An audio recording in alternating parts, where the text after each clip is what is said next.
ఈ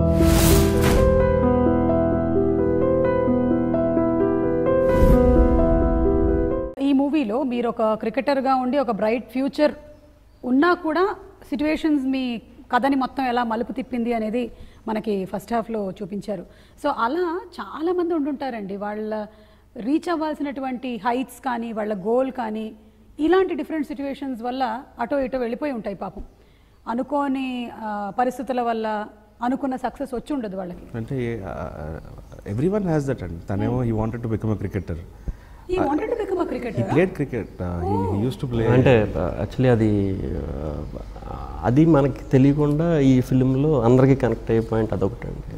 అంటే ఈ సినిమాలో కొన్ని ట్రూ ఇన్సిడెంట్స్ తీసుకొని చేశారు అనుకున్నాను, కానీ మీది కూడా ట్రూ ఇన్సిడెంట్ అని తెలియలేదు నాకు. Even he wanted to become a cricketer. Okay. From there, అటు నుంచి డైరెక్షన్ నుంచి యాక్టింగ్. కానీ మీరు క్రికెటర్ అవ్వాలనుకుని తర్వాత డైరెక్షన్ వైపు వచ్చింది కూడా మీ వల్లే కదా. It's not because of situations.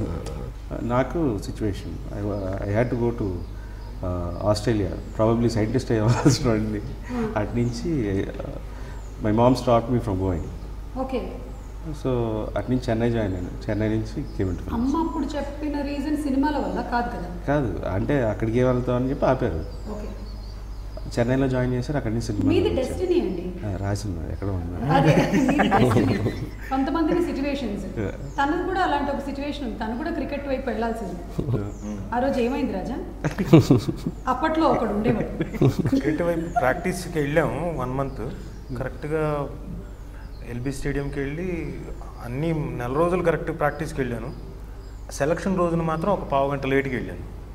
అది కాబట్టి ఆ పావు గంట రాజీవ్ కనకాల అనే ఒక మంచి కళాకారుడిని ఇండస్ట్రీకి ఇచ్చింది.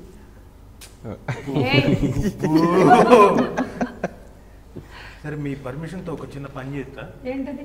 క్యాచ్ పట్టుకో. కానీ లెఫ్ట్ హ్యాండరా నువ్వు రైట్ హ్యాండ్? Left hand. నిజంగా లెఫ్ట్ హ్యాండరా? ఆ విసిరింది నా ఫోనా చెప్పు. నా ఫోనే అయితే ఓకే. లెఫ్ట్ హ్యాండ్ చాలా కష్టం. అంటే యూజువల్గా క్రికెట్లో పట్టుకోవడానికి, క్యాచ్లు పట్టుకోవడానికి కానీ ప్రాక్టీస్ కానీ ఇట్ ఈస్ టూ ప్రాక్టీస్ చేసేయడేమో.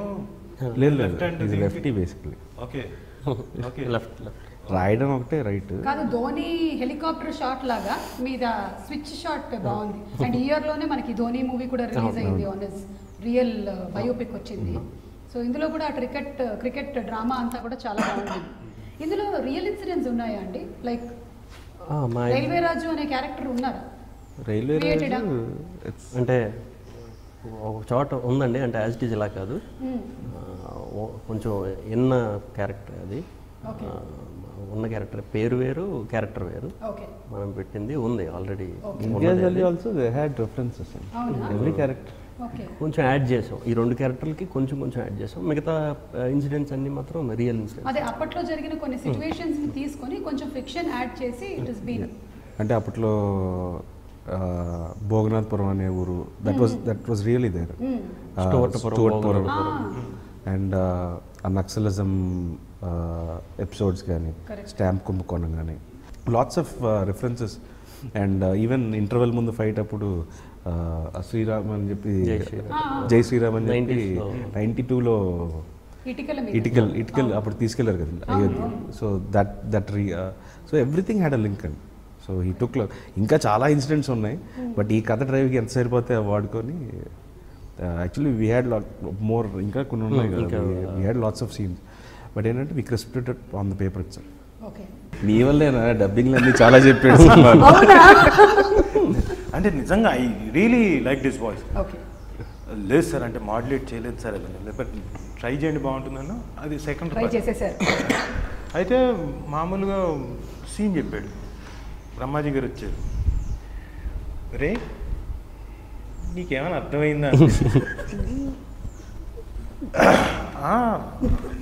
అర్థమైంది, బ్రహ్మాండంగా చెప్పాడు కదా.